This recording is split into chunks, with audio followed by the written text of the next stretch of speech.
साथियों, आप सभी का हार्दिक स्वागत करता हूं। मैं नीरज शुक्ला आपके अपने YouTube चैनल मां शारदे एकेडमी में। जैसा कि हमने इनके कुछ पिछली वीडियो में बात करी थी, कैसे करते हैं संख्याओं का गुणा, कैसे करते हैं छोटी छोटी संख्याओं का कैसे गुणा करते हैं, बड़ी बड़ी नंबर संख्याओं का कैसे गुणा करते हैं, उसके बारे में लगभग मैं 4 वीडियो बनाई है और उम्मीद करता हूं आप सबने देखा भी होगा और वीडियो पसंद भी आई होंगी और बहुत आसान तरीके से हमने बताने का प्रयास किया था। आज हम बात करेंगे, आज हम आपको गणित सिखाएंगे। मेन वो तो गुणा पे था, सिलेबस के अकॉर्डिंग पढ़ाऊंगा। जो यूपीटीटी का क्या सिलेबस है, सुपर टेट का मैथ का क्या सिलेबस है, उसके बारे में भी हम डिस्कशन करेंगे। बट आज हम कुछ बात करते हैं गणित किसे कहते हैं। यदि हम बात करते हैं गणित किसे कहते हैं, हाँ गणित किसे कहते हैं, तो गणित क्या है, तो गणित जो है ये गणनाओं का विज्ञान है। गणित किसका विज्ञान है मेरे साथियों, तो गणित जो है गणनाओं का विज्ञान है। किसका विज्ञान है, गणनाओं का विज्ञान है। गणित किसका विज्ञान है, तो गणनाओं का विज्ञान है। किसका विज्ञान है, गणनाओं का विज्ञान है। गणित किसका विज्ञान है, तो गणित जो है गणनाओं का विज्ञान है। गणनाओं का विज्ञान है। अब गणनाओं का विज्ञान कहते हैं हम दैनिक जीवन में हम गणित का प्रयोग करते हैं। चाहे हम मार्केट जाते हैं, कुछ भी मार्केट से खरीदते हैं या हम कहीं भी जाते हैं तो हम क्या करते हैं, गणित का उपयोग करते हैं। गणित एक ऐसा विषय है जो हमारे प्रत्येक दिन किसी न किसी रूप में हम गणित का प्रयोग करते हैं। गणित के बिना हमारा जीवन संभव नहीं है, क्योंकि जब तक हम गणित का प्रयोग नहीं करते हैं तब तक हमें किसी चीज की जानकारी नहीं होती है। जैसे कि हम मार्केट जाते हैं, सब्जी लेने जाते हैं, तो वहां पर भी हम उससे बातचीत करते हैं कितने रुपए में क्या चीजें हैं, तो वहां पर भी हम गणित का प्रयोग करते हैं। आइए हम बात करते हैं गणित। तो गणित क्या है, तो गणित जो है गणनाओं का विज्ञान है। सबसे बड़ी बात आती है, यदि पूछ दे राष्ट्रीय गणित के पिता कौन से हैं, राष्ट्रीय गणित के पिता कौन है, यदि पूछता है हमसे राष्ट्रीय गणित के पिता कौन है, राष्ट्रीय गणित के जनक किसे कहा जाता है, राष्ट्रीय गणित के जनक किसे कहा जाता है। यदि पूछता है, यदि एक क्वेश्चन ये है कि राष्ट्रीय गणित के पिता किसे कहा जाता है, या हम कह सकते हैं विश्व स्तरीय गणित के पिता, विश्व स्तरीय गणित के जनक किसे कहा जाता है, तो विश्व स्तरीय गणित के जनक किसे कहा जाता है, तो आप सबने सुना होगा आर्किमिडीज का नाम। चाहे हम कहें राष्ट्रीय गणित के पिता या विश्व स्तरीय गणित के पिता, ये कौन है, ये कौन है, आर्किमिडीज है। कौन है, आर्किमिडीज है, आर्किमिडीज है।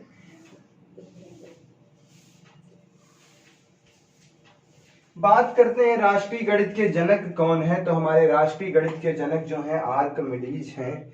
और विश्व स्तरीय गणित की बात करते हैं तो विश्व स्तरीय गणित के पिता भी या जनक किसे कहा जाता है, तो किसे कहा जाता है, आर्किमिडीज को कहा जाता है। यदि क्वेश्चन एक और आता है कि भारतीय गणित के जनक किसे कहा जाता है, भारतीय गणित के जनक, एक और क्वेश्चन यहाँ से बनता है।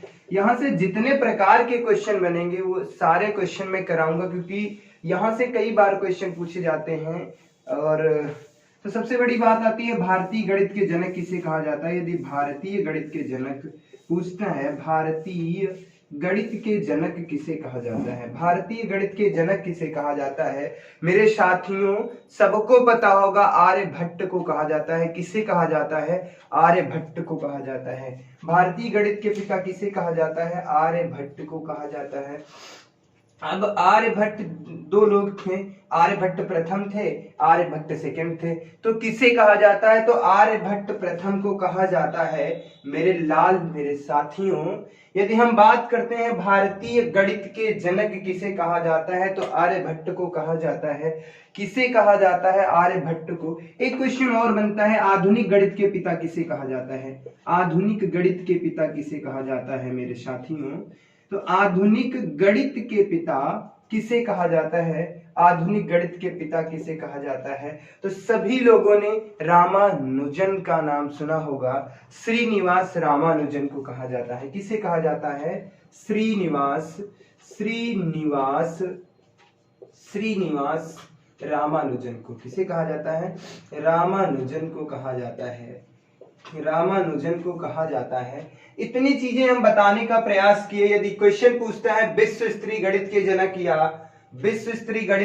या राष्ट्रीय गणित के जनक किसे कहा जाता है? तो आर्किमिडीज को कहा जाता है। भारतीय गणित के जनक किसे कहा जाता है? तो आर्यभट्ट प्रथम को कहा जाता है। आधुनिक गणित के जनक किसे कहा जाता है? तो श्रीनिवास रामानुजन को कहा जाता है।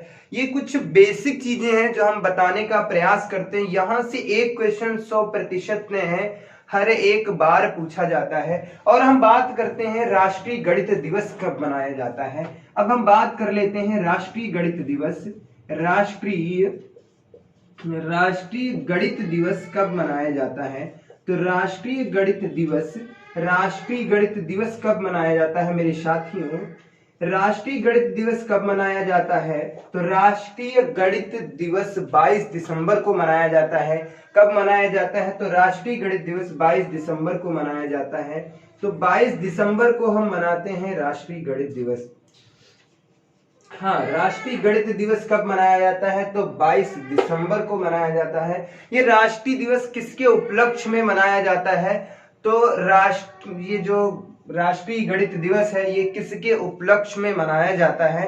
तो श्रीनिवास रामानुजन जो है हमारे आधुनिक गणित के पिता हैं, इन्हें ही कहा जाता है 20वीं शताब्दी के जनक भी श्रीनिवास रामानुजन को कहा जाता है।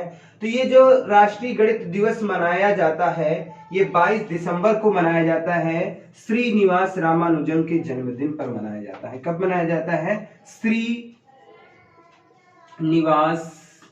श्रीनिवास रामानुजन के जन्मदिन पर मनाया जाता है। श्रीनिवास रामानुजन के जन्मदिन पर मनाया जाता है। जन्मदिन पर मनाया जाता है। कब मनाया जाता है? तो श्रीनिवास रामानुजन के जन्मदिन पर मनाया जाता है। यदि बात करते हैं, पहली बात पूछा जाता है राष्ट्रीय गणित दिवस किस उपलक्ष्य में मनाया जाता है? तो श्रीनिवास रामानुजन के जन्मदिन पर यह मनाया जाता है। इतनी चीजें आप लोगों को समझ में आ गई होंगी। श्रीनिवास रामानुजन के बारे में हम कुछ चर्चा करेंगे क्योंकि यहाँ से बहुत चीजें पूछी जाती हैं। इतनी चीजें, उम्मीद करता हूँ ये चीजें एक चीजें कंप्लीट हो गई होंगी, कोई समस्या नहीं है। यदि बात करते हैं राष्ट्रीय गणित के जनक किसे कहा जाता है? तो आर्किमिडीज को कहा जाता है। विश्व स्तरीय गणित के पिता किसे कहा जाता है? तो आर्किमिडीज को ही कहा जाता है। भारतीय गणित के पिता किसे कहा जाता है मेरे साथियों? यदि ये क्वेश्चन पूछा जाता है तो भारतीय गणित के पिता आर्यभट्ट प्रथम को कहा जाता है। आधुनिक गणित के पिता किसे कहा जाता है? तो श्रीनिवास रामानुजन को कहा जाता है। इन्हें ही 20वीं शताब्दी का जनक भी कहा जाता है। वर्तमान में गणित के पिता कौन है? तो श्रीनिवास रामानुजन है। और बात करते हैं राष्ट्रीय गणित दिवस कब मनाया जाता है? तो राष्ट्रीय गणित दिवस 22 दिसंबर को मनाया जाता है। किस उपलक्ष्य में मनाया जाता है? तो श्रीनिवास रामानुजन के जन्मदिन पर यह मनाया जाता है। उम्मीद करता हूं ये चीजें जो हमने बताने का प्रयास किया ये एक चीज समझ में आ गई होगी। अब हम कुछ बात करते हैं श्रीनिवास रामानुजन के बारे में क्योंकि ये इतने इंपॉर्टेंट हैं, इनसे एक क्वेश्चन जरूर पूछा जाता है। और ये पूछा गया था अभी यूपीटीटी के पेपर में पूछा गया था। ये पूछा गया था 20वीं शताब्दी के जनक किसे कहा जाता है? 20वीं शताब्दी के जनक किसे कहा जाता है? अब हम बात करते हैं श्रीनिवास रामानुजन के बारे में थोड़ी सी। श्रीनिवास रामानुजन के बारे में बात करते हैं। श्रीनिवास रामानुजन के बारे में यदि हम थोड़ी सी चर्चा करते हैं तो इन्हें ही क्या कहा जाता है? हमने बताया था जैसे इनसे कितने प्रकार के क्वेश्चन बनते हैं तो इन्हें कहा जाता है आधुनिक गणित के पिता। क्या कहा जाता है? आधुनिक गणित के पिता किसे कहा जाता है? आधुनिक गणित के पिता या आधुनिक गणित के जनक। आधुनिक गणित के जनक इन्हें कहा जाता है। क्या कहा जाता है? आधुनिक गणित के जनक कहा जाता है।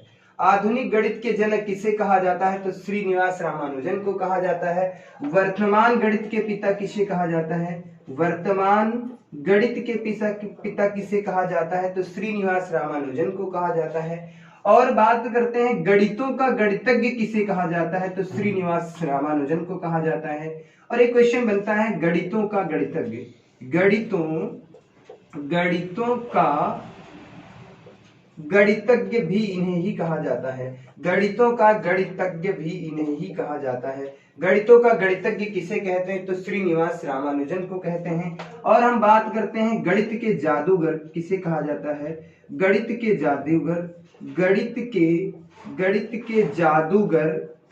के जादूगर भी इन्हें ही कहा जाता है। गणित के जादूगर के नाम से ये प्रसिद्ध हैं। गणित के जादूगर किसे कहा जाता है? तो इन्हें कहा जाता है। और 20वीं शताब्दी के जनक किसे कहा जाता है?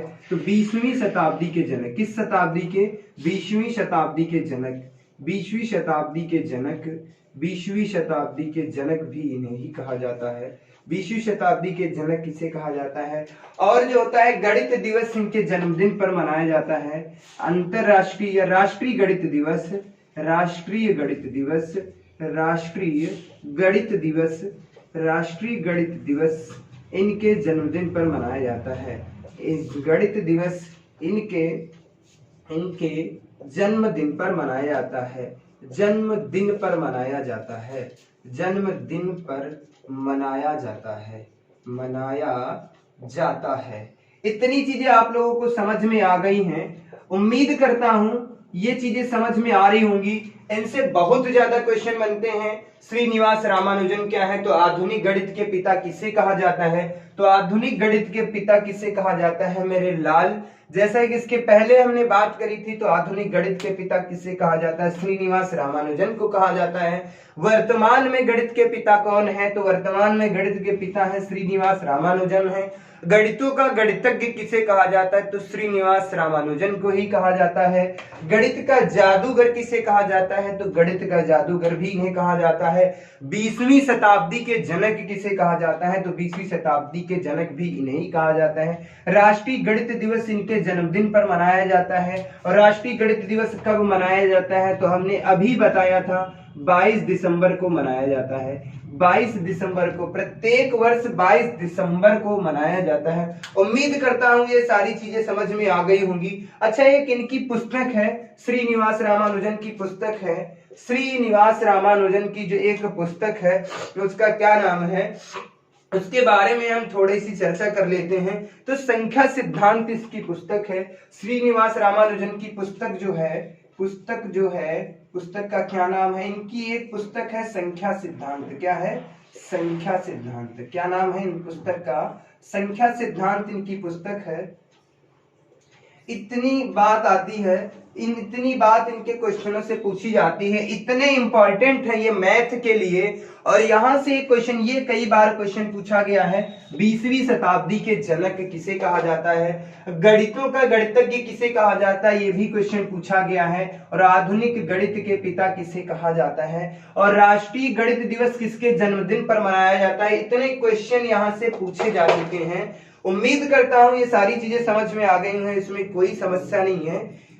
यदि इतनी चीजें समझ में आ गई होंगी तो आगे हम और बात करते हैं क्या चीजें हैं। जैसे कि एक हम बात करते हैं, रामानुजन इतना इंपॉर्टेंट है हमारे गणित के लिए। और अब हम बात करते हैं पाई का आविष्कार किसने किया था। थोड़ी सी चर्चा करेंगे, पाई की खोज किसने करी थी, पाई का मान किसने बताया था, इस पर थोड़ी सी हम चर्चा करते हैं। यदि हम इस पाई की बात कर लेते हैं, हाँ, पाई की खोज किसने करी है या खोज किसने करी है? तो पाई की खोज किसने करी है? ये जो चीजें बता रहा हूं, हर एक क्वेश्चन आ चुका है एग्जाम में, ये सारी चीजें पूछी जाती हैं और बहुत से बच्चों को इनकी जानकारी नहीं होती है। ऐसा नहीं है कि इसके पहले बच्चों ने नहीं पढ़ा, बहुत से लोगों ने पढ़ा होगा। जाहिर सी बात है, यदि आप किसी एग्जाम की तैयारी कर रहे हैं तो अच्छे से पढ़ाई भी कर रहे होंगे, ऐसा नहीं है। लेकिन कुछ चीजें हैं उसके बारे में हम बात करते हैं। यदि पाई की खोज किसने करी है तो आर्यभट्ट ने किसने करी है? किसने करी है? आर्यभट्ट ने करी है। किसने करी है?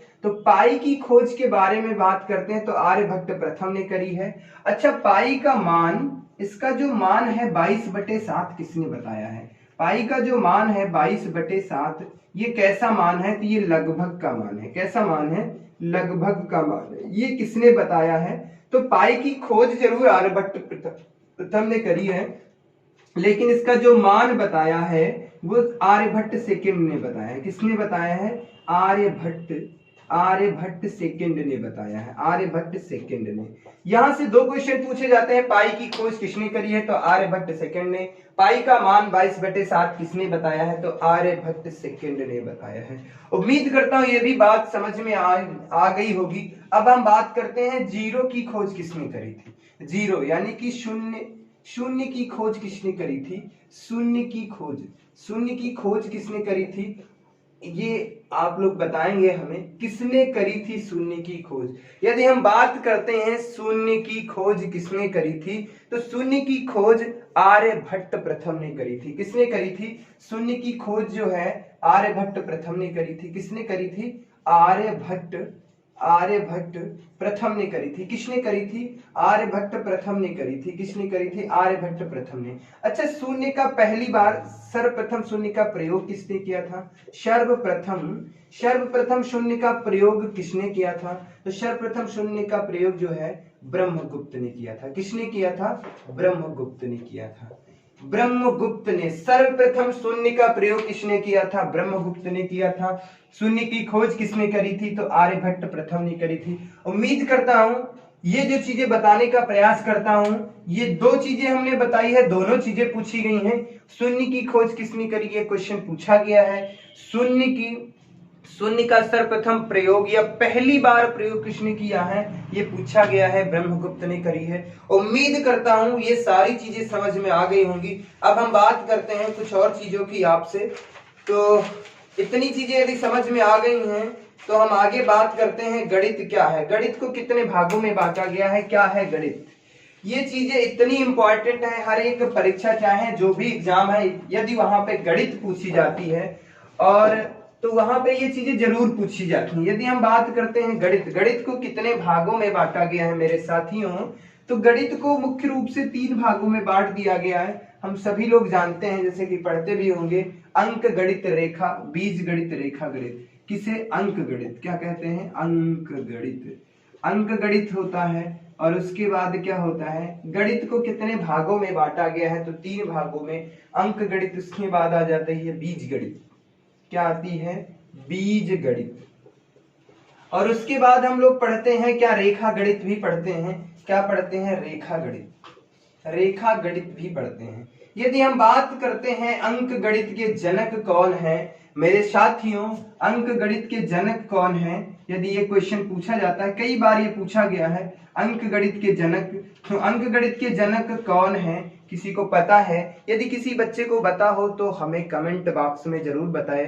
अंक गणित के जो पिता हैं उन्हें क्या कहा जाता है? ब्रह्मगुप्त को कहा जाता है। किसे कहा जाता है? अंक गणित के पिता ब्रह्मगुप्त को कहा जाता है। किसे कहा जाता है? तो अंक गणित के पिता ब्रह्मगुप्त हैं। बीज गणित के पिता किसे कहा जाता है? बीज गणित के पिता किसे कहा जाता है? तो खारिज्म को कहा जाता है। किसे कहा जाता है? खारिज्म को कहा जाता है। बीज गणित के पिता ये कौन है? ये जनक हैं किसके? बीज गणित के। कौन? खारिज्म। बीज गणित के जनक कौन है? खारिज्म है। अंक गणित के जनक कौन है? ब्रह्मगुप्त हैं। और रेखा गणित के जनक कौन है? यूक्लिड है। कौन है? यूक्लिड है। रेखा गणित के जनक का क्या नाम है यदि पूछा जाता है, तो रेखा गणित के जनक कौन है? यूक्लिड है। कौन है? यूक्लिड है। इतनी चीजें आप लोगों को समझ में आई होंगी। उम्मीद करता हूं अंक गणित के जनक ये पूछा गया था, यहां से क्वेश्चन बन चुका है। अब हम बात करते हैं अंक गणित में किन चीजों की बात करते हैं, तो अंक गणित में हम बात करते हैं, यह गणित जो है अंकों पर आधारित है। यह गणित किस पर आधारित है? तो यह जो गणित है, यह गणित अंकों पर आधारित है। किस पर आधारित है? यह गणित अंकों पर आधारित है। किस पर आधारित है? अंकों पर आधारित है। अंकों पर आधारित है। कौन सी गणित? तो अंक गणित अंकों पर आधारित है। बीज गणित बीजीय व्यंजकों पर आधारित है। बीज गणित जो है बीजीय व्यंजकों पर आधारित है। बीजीय व्यंजकों पर आधारित है। व्यंजकों पर आधारित है। ठीक है, इन सब चीजों की बात करते हैं, इसमें 2 चीजें आते हैं, एक चर पद होते हैं और अचर पद होते हैं। इनके बारे में हम डिटेल से चर्चा करेंगे, इसके बारे में भी हम डिटेल से चर्चा करेंगे जब हम पढ़ाएंगे अंक गणित, जब आपको बीज गणित, तब इसके बारे में डिटेल से चर्चा करेंगे। यहाँ से 2 क्वेश्चन पूछ ही लिए जाते हैं और सबसे अहम बात किसका है, तो ये कम से कम 20 से 22 नंबर का पूछी जाती है यहीं से अंक गणित। उसके बाद रेखा गणित की बात करते हैं तो रेखा गणित को भी आप लोग अच्छे से जानते हैं। उम्मीद करता हूं ये चीजें भी आपको समझ में आ गई होंगी। अंक गणित के जनक किसे कहा जाता है, तो अंक गणित के जनक जो है ब्रह्मगुप्त को कहा जाता है। बीज गणित के पिता किसे कहा जाता है, तो खारिजी को कहा जाता है। और रेखा गणित के जनक किसे कहा जाता है, तो रेखा गणित के भी जनक कौन है, यूक्लिड है। उम्मीद करता हूं ये चीजें समझ में आ गई होंगी। यदि ये चीजें समझ में आ गई होंगी, अब हम थोड़ी सी चर्चा करते हैं अंक गणित किसे कहते हैं और अंक कितने प्रकार के होते हैं। यदि हम बात करते हैं अंक गणित किसे कहते हैं, किसे कहते हैं अंक गणित, हम पहले पार्ट को ले लेते हैं अंक गणित को। किसे ले लेते हैं, अंक गणित को। किसे ले लेते हैं, अंक गणित। अच्छा, अंक गणित किसे कहते हैं, तो यह गणित जो होती है, यह गणित जो होती है अंकों पर आधारित है। यह गणित किस पर आधारित है, हमने अभी बात की थी, अंकों पर आधारित है। किस पर आधारित है, तो यह गणित जो होती है अंकों पर आधारित है। अंकों पर आधारित है। किस पर आधारित है, तो अंकों पर आधारित है। किस पर आधारित है, तो मेरे साथियों यह गणित अंकों पर आधारित है। और 90% बच्चों से यदि पूछा जाए अंक कितने होते हैं, तो उनका आंसर गलत हो जाता है। 90% बच्चों को सटीक जानकारी नहीं होती कि अंक कितने होते हैं। यदि हम बात करते हैं अंक कितने होते हैं, यदि हम बात करते हैं अंक कितने होते हैं मेरे साथियों, तो अंक कितने होते हैं, 10 होते हैं, 0 से लगा करके 9 तक। कितने होते हैं, 10 होते हैं। सबसे पहले 0, 1, 2, 3, 4, 5, 6, 7, 8 और उसके बाद 9। टोटल ऑफ अंक यदि हम इन सबको देख लेते हैं तो कितने होते हैं, 10 अंक होते हैं। कितने अंक होते हैं, 10 अंक होते हैं। कितने अंक होते हैं, 10 अंक के। उम्मीद करता हूं ये चीज भी समझ में आई होगी, अच्छे से समझ में आएगी, कोई दिक्कत नहीं है। अब आप कभी भी पूछा जाए, किसी भी एग्जाम में पूछा जाए अंक कितने होते हैं, तो अंक 10 होते हैं। आराम से आंसर लगाइए, कोई दिक्कत नहीं है, ये 100% सत्य है। अंक कितने होते हैं, 10 होते हैं। अच्छा, अंकों को कितने भागों में बांटा गया है, अंक के कितने प्रकार होते हैं, यदि इसकी बात करते हैं तो बहुत से बच्चों को नहीं पता होता है। अंकों को कितने भागों में बांटा गया है, तो 2 भागों में बांटा गया है। एक अंक होते हैं सार्थक अंक और दूसरे होते हैं निरर्थक अंक। यदि हम बात करते हैं अंक के प्रकार, अंक के प्रकार की बात करते हैं तो कितने प्रकार के होते हैं अंक। अंक के प्रकार के बाद के प्रकार की यदि हम बात करते हैं तो अंकों को मुख्य रूप से 2 भागों में बांटा गया है। एक होते हैं सार्थक अंक, एक कैसे अंक होते हैं, तो सार्थक अंक होते हैं। दूसरे कैसे अंक होते हैं, निरर्थक अंक होते हैं। एक सार्थक अंक होते हैं, दूसरे कैसे होते हैं, निरर्थक अंक होते हैं। निरर्थक अंक होते हैं, निरर्थक अंक होते हैं, एक सार्थक अंक होते हैं, या इसे ही असार्थक अंक बोलते हैं। क्या बोलते हैं, असार्थक अंक। क्या कहते हैं, असार्थक अंक। क्या कहते हैं, असार्थक अंक। अच्छा, सार्थक अंक कितने होते हैं और असार्थक अंक कितने होते हैं, तो मेरे साथियों जो सार्थक अंक होते हैं 1, 2, 3, 4, 5, 6, 7, 8 और 9, 1 से लगा करके 9 तक जो होते हैं ये हमारे सार्थक अंक होते हैं। असार्थक अंक कौन होता है, 0 होता है। कौन होता है, 0 होता है। यदि सार्थक अंकों की बात करते हैं तो कितने होते हैं, 9 होते हैं। और 90% बच्चे यदि पूछा जाता है अंक कितने होते हैं तो 9 ही बता देते हैं। वो अंक का एक टाइप है, सार्थक अंक को बता देते हैं, 9 अंक होते हैं। ठीक है, उम्मीद करता हूं ये चीजें बेहद अच्छे से समझ में आ गई होंगी। अंक पर आधारित हमने क्या चर्चाएं करी थी, थोड़ी सी बात करते हैं अंक किसे कहते हैं। अंक गणित में हम बात करेंगे और एक एक चीज कराऊंगा हर एक एग्जाम में। ये नंबर सिस्टम की पहली वीडियो है, संख्या पद्धति की। लगभग 10 से 12 वीडियो में अंक आपका नंबर सिस्टम खत्म हो जाएगा। और यूपी टीटी का कोई भी प्रैक्टिस सेट उठा लेना, 10 से 12 क्वेश्चन नंबर सिस्टम से आते हैं। पूरा नंबर सिस्टम जब हम आपको कंप्लीट करा देंगे, उसके बाद आप किसी भी किसी भी सन का प्रैक्टिस सेट उठाना और उससे क्वेश्चन करना तो आपको समझ में आ जाएगा। अभी आप लोगों को अंकों की समझ नहीं है। जिस दिन आप लोगों को अंकों की समझ है, बहुत से बच्चे कहते हैं यदि हम बात करते हैं 9 अंकों की कितनी संख्याएं, तो बहुत से बच्चे इसका जवाब नहीं दे पाएंगे। चलिए ठीक है, हम बात करते हैं, आपको मिलते हैं अगली वीडियो में एक नई शक्ति और एक नई ऊर्जा के साथ। तब तक के लिए बाय बाय, धन्यवाद।